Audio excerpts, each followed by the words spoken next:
Well, this is something that I've been waiting to receive, and it came today. Now it's time to get it unboxed. As you can see, my passenger seat swivel arrived today. Came with a bag of mounting bolts. And although there was a $30 shipping charge, 99 9/10% of the time I will not pay shipping on an item, nor would I pay the amount that I did for this, because everywhere I looked you can pick up a driver's seat swivel for like $121. You're looking at probably not too much under $300 all said and done, between the cost of this being over $200 to $30 shipping to sales tax that's collected by the seller on eBay.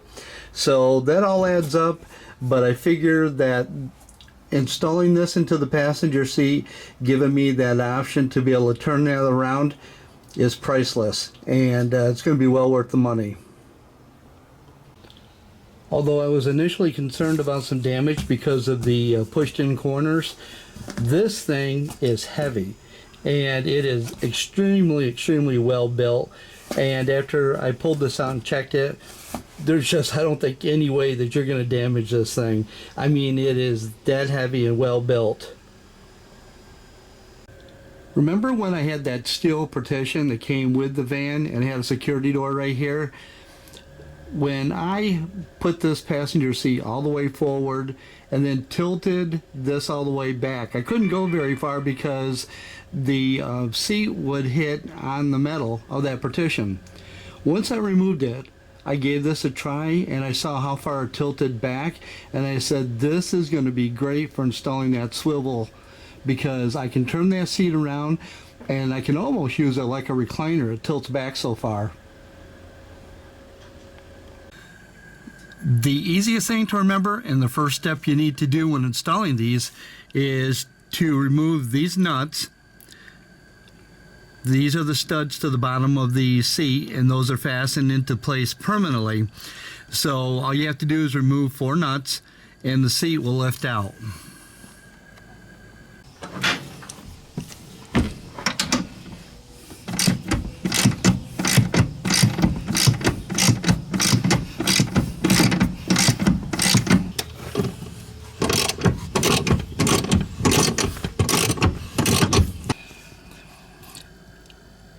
And after you remove those 4 nuts, you could tilt the seat back, but what you're going to have to do is disconnect, at least this is the connection anyway on the bottom of my seat. You have to disconnect this plug from each other, and that will allow you to remove the seat completely. That yellow connector that you saw underneath the seat, that feeds through the center hole of the seat swivel and then connects to this wiring up underneath the seat. You want to make sure that before you put everything back together and tighten everything down, that wire is run down through the center hole of the swivel and then plugged back into the connector that's sitting on the floor under the seat.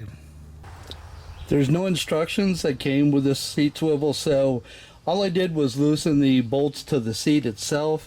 And as you can see, I just tilted the seat back, and I'm just going to go ahead, bolt this in place, and then I'm going to bolt the seat back into these holes. We'll give it a try. Like I said, there's no instructions, so we'll just wing it. The next thing you're going to do after you install the seat swivel is you're going to have to run that wire that connected to that yellow plug down through the center hole. I don't know if you can pick it up here or not. And that allows the seat to swivel without stretching or ripping or otherwise damaging that cable. The seat swivel itself comes with 4 bolts and a total of 8 flat washers and 4 locking nuts. What you end up with when you're done is the stock base, your seat swivel, and then your seat is going to bolt right up on top of the swivel, and all the holes line up perfectly. Okay, with the hardware that's provided to mount the swivel to the stock base, you have to make sure that the bolts they provide, the head is on the top with a washer, and then there's a washer and the lock nut. The reason for that is when you set your seat back in place, the stock stud that's on the rail of the seat comes very, very close to the top of that bolt. So you're going to end up having to use an open-end wrench in order to tighten this down. And as you can see, there's the finished product. The seat swivel is installed, and the seat is all the way forward and it's tilted all the way back. It doesn't go as far back as when it's turned around in the normal position, and that's because it hits against the dash. But there's still a pretty decent amount of incline there to where should feel pretty comfortable just sitting there lounging, playing on the computer, whatever I got to do.